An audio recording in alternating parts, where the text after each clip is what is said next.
Mi estis adoptita. Mi neniam renkontis mian veran patrinon. Fakte, mi iam renkontis ŝin, sed forlasis kiam mi estis tro malgranda por povi memori. Mi tamen amis mian adoptan familion. Ili estis tiel aflablaj al mi. Mi manĝis bone. Mi loĝis en varmeta kaj komforta domo kaj povis resti veka malfrue. Lasu mi unue rakonti pri mia familio rapide. Unue estas mia patrino. Mi neniam vokis ŝin panjo aŭ io tia. Mi nur vokis ŝin per la nomo, Janico. Ŝi tamen ne zorgis pri tio. Mi tiel vokis ŝin dum tiel longa, ke mi kredas ke ŝi eĉ ne rimarkas. Ĉiuokaze ŝi estis vere afabla virino. Mi pensas ke ŝi estis tiu, kiu rekomendis mian adopton. Foje mi kuŝigis mian kapon sur ŝin antaŭ la televidilo, kaj ŝi karesis mian dorson per siaj ungoj. Due estas mia patro. Lia nomo estis Ricardo, sed li neniam vere ŝatis min multe. Do mi ekvokis lin paĉjo en malespera provo ricevi lian nomon. Tio ne funkciis. Mi pensas ke ne gravas kiel mi vokus lin. Li neniam amas min kiel sian propran infanon. Estas kompreneble, mi ne volis insisti. La plej rimarkinda eco de paĉjo estis lia senmova severeco. Li ne timis bati sian infanon, kiam ĝi faris tion malĝustan. Mi eksciis tion antaŭ mi sukcesis ĝuste uzi la necesejon. Li ne hezitis bati min. Nu, mi estas ĝusta kaj estas pro liaj rimedoj. Laste mia fratino. Emilio estis vere juna kiam mi estis adoptita. Do ni aĝas ĉirkaŭ same, sed ŝi estis iomete pli maljuna. Mi tamen ŝatis vidi ŝin kiel mian fratineton. Ni iras pli bone ol ajnaj gefratoj povas iri. Ni ĉiam restis vekaj malfrue kune kaj nur interparolante. Nu, ŝi parolis multe. Mi plejparte nur aŭskultis, ĉar mi amis ŝin. Nia domo havis malmultajn ĉambrojn, do mi dormis surplanke apud ŝia lito. Sed mi ŝatis. Mi sentis min vere protektema. Ĉio ŝanĝiĝis en terura merkreda nokto. Mi estis hejme dormetante, kiam mia fratino Emilio malfermis la ĉefpordon. La sono de la pordo malfermiĝanta tuj vekis min kaj mi marŝis de la dormoĉambro al la salono. Nur tiam mi rememoris ke estas merkredo. Mia tempopercepto estis ĉiam malbona. Mi eksciis ke estis merkredo, ĉar Emilio revenis hejmen de la junulara kunveno de ŝia preĝejo. Ŝi enmarŝis kaj brakumis min. Poste venis Paĉjo kaj Janico. Ĉu vi bone dormetis? Janico diris moke dum ŝi malordigis mian hararon. Mi nur skuis la kapon kaj snufis en maniero, kiu klare montris ke mi ludis kun ŝi. Ne agu tiel kun via patrino, diris mia patro malafable kun aŭtoritato. Li fermis la pordon kaj pendis sian mantelon. Mi klare ludis, mi subdiris. Li certe ne aŭdis, ĉar mi ne sentis ke li batos min. Emilio marŝis al nia dormoĉambro kaj mi sekvis. Ŝi ekparolis al mi pri ŝia tago, aferoj de adoleskulino, sed mi aŭskultis por ke ŝi sentu sin pli bone. Post ŝia parolado ŝi sugestis rigardi televidilon, kaj mi konsentis kaj saltis sur la sofon dum ŝi prenis la teleregilon. Ni rigardis ĝis la sumsubiro. Malfruiĝis kaj Janico aperis malantaŭ la sofo dirante ke estas tempo por dormi kaj ke ni du iru al la dormoĉambro. Mi marŝis laŭ la koridoro al nia ĉambro kaj dum mi sekvis ŝin, mi ne povis ignori la senton ke io estis malĝusta. Kiam ni eniris nian ĉambron, Emilio malŝaltis la lumon kaj kiam ŝi faris, mi kaptis ekmovon de la angulo de mia okulo. Ĝi venis de la fenestro. Sed ĝuste kiam mi rigardis la fenestron, tio kiam mi pensis ke mi vidis foriris. Mi ankoraŭ restis vigla pro la bonfarto de mia fratino. Mi kuŝis tie la mallumo, kun nenio krom la malmulta lumo de la strata lumo ekstere. De tempo al tempo mi povus ĵuri, ke mi aŭdis subtilajn sonojn tra la fenestro, branĉeton rompiĝantan, foliojn kraketantajn, vestaĵojn moviĝantajn.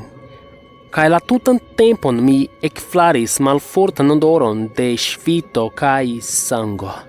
Mi tenis miajn okulojn malfermaj preskaŭ la tutan nokton. La sonoj ekstere trankviliĝis kaj la odoro forlasis mian nazon. Mi exsentis min tranquila. Miai oculoi fermigis. Ne multe post tio, mi audis tre lautan baton de la alia flanco de la domo. Mi tui vecigis. Estas io en la domo! Mi criegis cum granda adrenalino trairanta min. Vecigio! Mi acre petegis Emilion. Si vecigis cae mi tui iris al la dormochambro de miei gepatroi. Pacio estis morta. Lia gorgio estis malfermita cae multe da sango eliris el gi, sur la liton cae la plancon.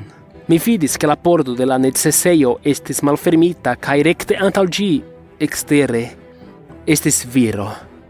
Viro. Mi ne sentes min conforta nomi tion tiel. Li estis tre granda cae forta.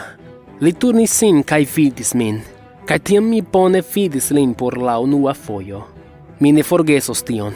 Liai oculo estis largiae cae captitae de volupto. Li havis malordan barbon sangan. Liai vestagioi estis malpurae cae lia visaggio estis malvarma. Giuste tiam mi rimarcis la saman malbonegan odoron de svito cae sango de antaue, sed ci foie tio estis super forta. Li vidis min cae ridetis per aro da flavae dentoi. Tiu rideto premis min. Mi pensis che mi mortos, sed poste li turnis sin alla necesseia porto tutte nesorgema pri mia cesto. Mi terrorigis cae ne sciis cion fari. Mi nur criegis cae ploris. Mi rigardis dum li ŝultrobatis tra la pordo kiu estis la sola protecto de panjo. Mi rigardis dum li levis la grandan tranĉilon kiun li portis, sed evidente li ne uzis ĝin ĝuste. Mi rigardis dum li tranĉis ŝin cae disŝiris ŝin in pezzetojn. Mi poste audis ion, la lastan aferon kiun mi volis audi. Estis la crio de Emilio venanta de malantaŭ mi. La granda monstraĵo rigardis supren de mia buĉita patrino kaj rigardis mian fratineton. Mi konsterniĝis. Li leviĝis kaj rapide ekmarŝis al ni. Mia fratino turnis sin kaj kuris, kaj mi estis senmova, kiam li preterpasis min kaj iris rekte al ŝi. Kial ŝi ancora estis en la domo? Ĉu ŝi ne konstatis la situacion kaj forkuris? Mi kuris al ili. Mi pensis ke la viro mortigos ŝin kiel li mortigis la reston de mia familio. Sed mi estis bedaŭrinde malĝusta. Li kaptis ŝin je la brako. Li trenis ŝin tra la domo. Mi faris ĉian bruadon kiun mi povis, esperante kaj preĝante ke iu venos helpi. Kiam li preterpasis min, mi nur povis demandi: kial? Li ne respondis. Nur metis sian liberan manon sur mian kapon, dum Emilio kriis en la alia. Kaj li diris: bona knabo. Li ĵetis alian kurban rideton, tre malvarman kaj nenaturan rideton. Mi sekvis lin al la pordo kun mia fratino kun li. Li malfermis ĝin, trairis kaj brue fermis ĝin. Mi nun sidas en la domo kun miaj mortigitaj gepatroj, ĝemante pro consterno. Li estas tie extere com ŝi, farante mi ne scias kio al ŝi, kaj mi ne povas fari ion ajn. Mi ja farus, se mi povus, sed mi ne povas. Mi postkurus ilin en sekundo, sed mi ne povas. Mi sidas ĉi tie, rigardante la ĉefpordon. Mi rigardas malsupren al miaj bestopiedoj. Se mi nur povus malfermi pordojn.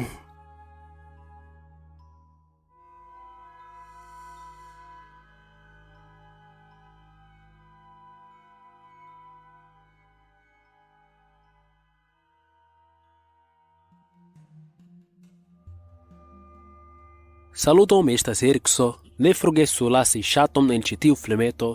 Vi scias estas tre rapide kaj vi ne bezonas eĉ unu sekundon por tio. Konsideru aliĝi al mia Patreon-paĝo, fariĝi subtenanto de la kanalo. Ajna subteno estas tre bona kaj tre grava. La ligilo al la paĝo estas en la priskribo de la filmeto aŭ en la fiksita komento. Iru tien, kaj krom tio via nomo aperos ĉi tie ĉe la fino de ĉiu filmeto. Dankon pro spekti la filmeton. Ĝis poste.